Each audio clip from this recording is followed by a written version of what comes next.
Boxing has a long history of fighters who stay in the business too long. Whether it's money issues or just the love of competing, the sport is full of stories of fighters who continued to box well past their primes. Our next inductee is not one of those stories. On the contrary, he made his accomplishments and got out of the ring at a time when many are just getting their first big break. He was born on December 1st, 1963 in Jersey City, New Jersey. At a young age, he and the family moved to Puerto Rico. As a boy, he competed in baseball, basketball, and soccer. When he was 16, he and his family relocated to Miami, and he began an amateur boxing career. He trained at Tropical Park, Miami-Dade, and enjoyed immediate success. He won 4 state Golden Gloves titles and the coveted AAU Regional and Nationals, racking up a 48-8 amateur record. In 1984, under the watchful eye of Florida Boxing Hall of Famer Dwayne Simpson, he turned pro as a bantamweight with a 4th-round knockout of Mauricio Guadamuz on a card that was promoted by Florida Boxing Hall of Famer Tutu Zavala.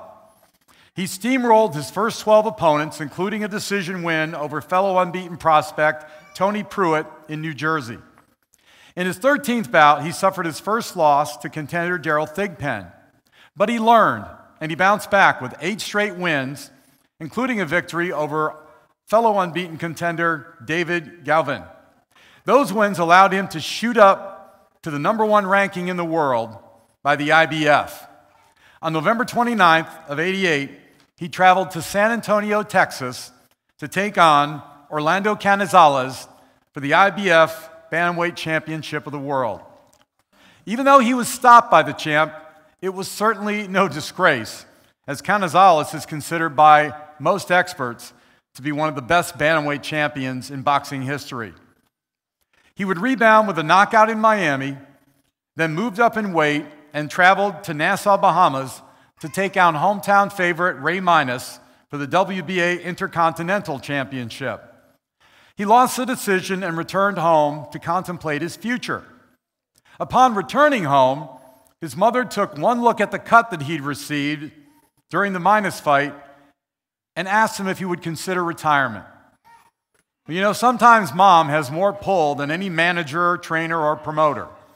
And in this case, he listened to mom and retired at the ripe old age of 26. He stepped out of boxing with a final record of 21-3 with 12 KOs. He fought in the state of Florida 17 times. He would go on to become a highly respected trainer at Tropical Park at the Miami-Dade Rec Center. He'd worked there for some 20 years. These days, he's enjoying a great career at Publix supermarkets in Miami. He was always very popular with the Miami boxing crowd. His exciting style earned him a world title shot, and he stepped out with his pride, his reputation, and most importantly, his health intact. Ladies and gentlemen, please welcome to the Florida Boxing Hall of Fame, class of 2019, challenger for the Bantamweight Championship of the World, Jimmy Navarro.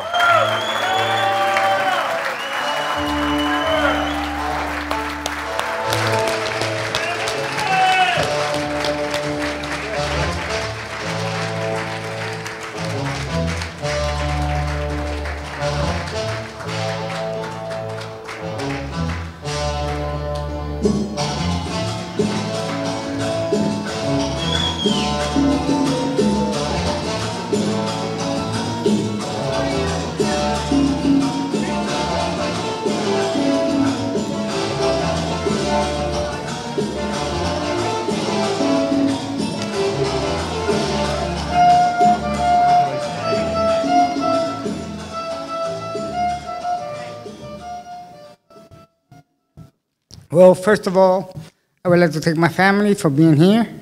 It's an honor to me. Thank you to the Florida Boxing Hall of Fame. It's something that I never expected in my life, but I'm really honored to be here. Thank you for everything. My family, my friend, all these boxers here, Nate Campbell, all of them. I know them for years. Congratulations to you guys. Arroyo, everybody. Thank you for everything. Have a great one. Thanks.